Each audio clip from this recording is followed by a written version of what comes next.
It's the 22nd of October, 2013, a regular Tuesday afternoon at Danvers High School in Massachusetts. The students are preparing for dismissal. In room 210, math teacher Colleen Ritzer is wrapping up her last class of the day. The atmosphere is calm. No one suspects that something unthinkable is about to unfold. At 2:54 p.m., school security footage shows Colleen leaving her classroom. She walks into the hallway and heads toward the second-floor restroom. She carries her phone and a small stack of papers. Nothing seems out of place. Less than a minute later, at 2:55 p.m., 14-year-old Philip Chism quietly stands up. He is a freshman in Colleen's class, new to the school, and often described as distant but polite. On the camera, he calmly grabs his backpack, pulls up his hood, and walks in the same direction as his teacher. The hallway is nearly empty. Philip doesn't look around. He doesn't hesitate. His stride is steady and deliberate. He walks past the lockers, disappearing from view just seconds after Colleen. From here, there is a gap. No cameras are inside the restroom area. What happened next can only be pieced together from forensics, testimony, and what Philip did afterward. At 3:06 p.m., a different hallway camera captures Philip again.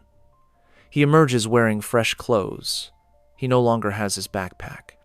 Instead, he's now carrying a small white bag and appears to be heading downstairs. His demeanor is calm.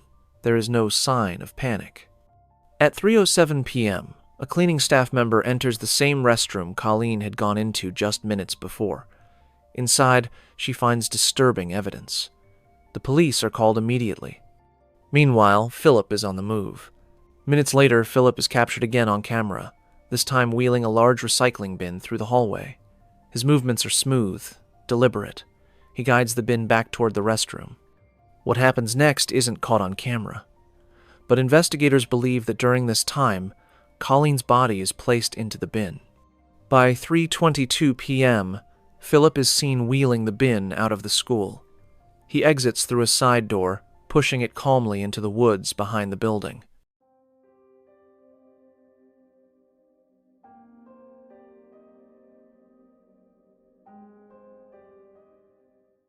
Shortly after, he returns inside, not in a panic, not rushed, just walking the halls.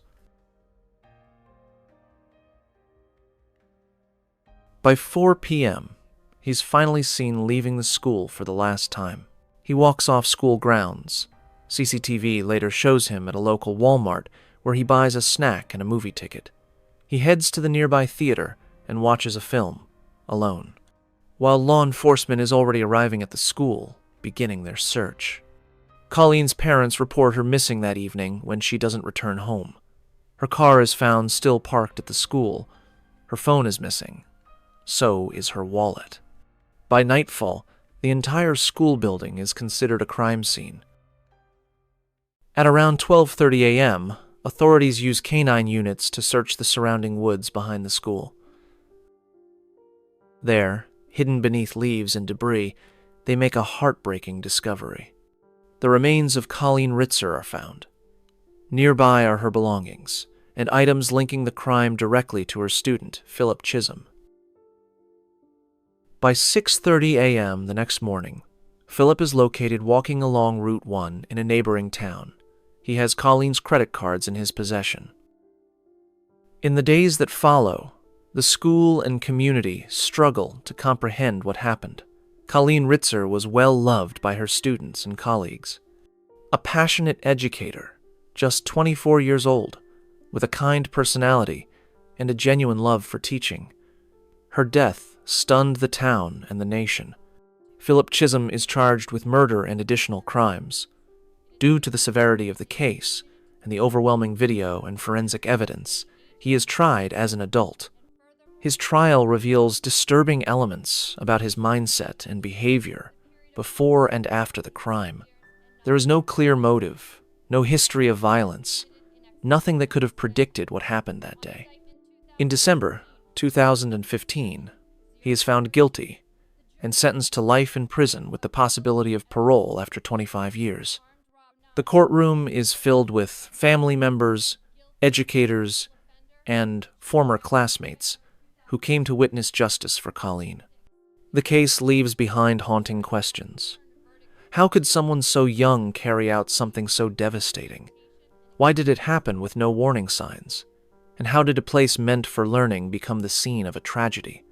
To this day, the school hallways remain the same: brightly lit, polished floors, rows of lockers lining the walls. But for many, that one hallway will always carry a memory they wish they could forget. Colleen Ritzer's family later starts a foundation in her name, promoting kindness and education. Her legacy is one of compassion, not fear.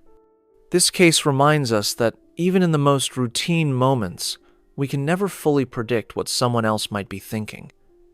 And sometimes, even the most ordinary settings can hide the darkest secrets.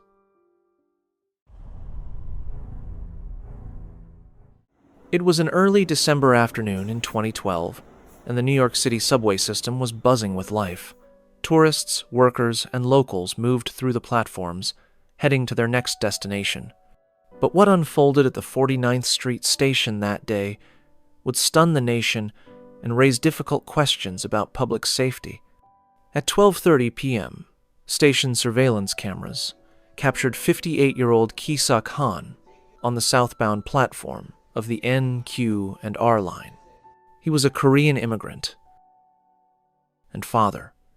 The footage shows him appearing to exchange words with another man later identified as 30-year-old Naeem Davis. Davis, a street vendor known around the area, is seen on camera walking nearby moments before the confrontation. At 12:34 p.m., the situation takes a sudden turn.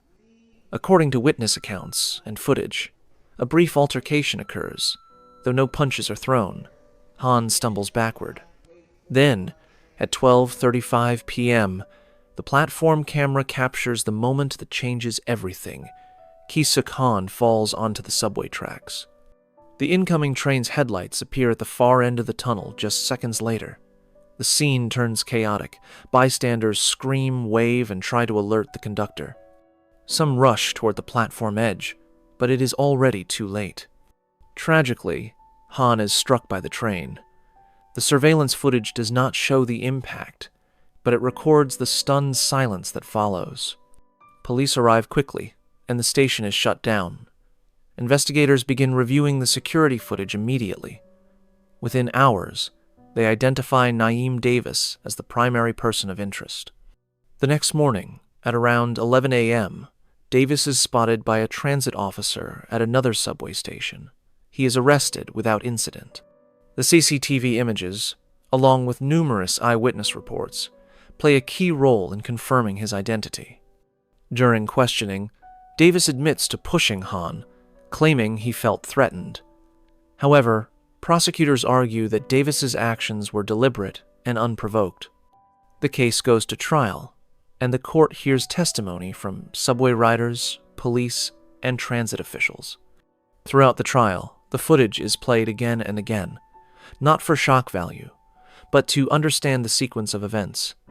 It becomes the strongest piece of evidence in court. In 2017, after a lengthy legal process, Naeem Davis is convicted of manslaughter and sentenced to 19 years in prison. Ki-suk Han's family remembers him as kind and hardworking. His wife and daughter have since spoken publicly about the pain of losing him and the importance of compassion in moments of crisis. The subway continues to run through 49th Street every day. But for those who remember that moment, it serves as a quiet reminder that life can change in an instant, and that cameras can sometimes provide the only clarity in the aftermath. If you've made it this far, I just want to say thank you. These stories take time to research and tell right, and it means a lot to have you here. If you're enjoying the content, a like or a subscribe really helps the channel grow. And if any of these cases stuck with you, let me know in the comments. I read everyone. Now, let's get into our final case. On the 4th of February, 2010, something strange happened in Fallbrook, California. The McStay family, Joseph, Summer, and their 2 young sons, Gianni and Joseph Jr., vanished without a trace. Their home was untouched, dinner ingredients still on the counter. There was no sign of forced entry, no struggle. It was as if they had simply walked out and never returned. Joseph was a businessman, Summer a dedicated mother. They were planning a new life, moving into a freshly bought home in a quiet neighborhood. The disappearance made headlines quickly. At first, investigators believed the family might have left voluntarily. Their vehicle, a white Isuzu Trooper, was found days later in a parking lot near the Mexican border. This only deepened the mystery. Then came a piece of footage that changed the course of the case.